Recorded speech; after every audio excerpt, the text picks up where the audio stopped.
أعوذ بالله من الشيطان الرجيم. بسم الله الرحمن الرحيم.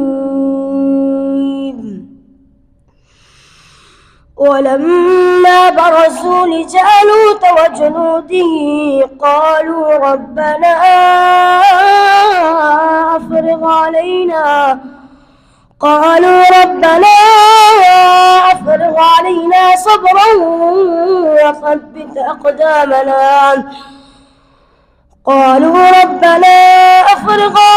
صبرا وثبت أقدامنا وانصرنا على القوم الكافرين. فهزموهم بإذن الله وقتل داود جالوت وآتاه الله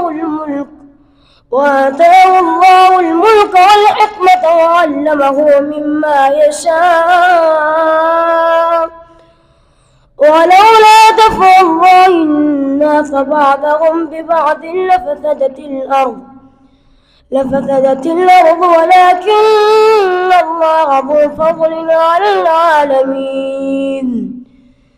تلك آيات الله نتلوها عليك بالحق وإنك لمن المرسلين. صدق الله العظيم.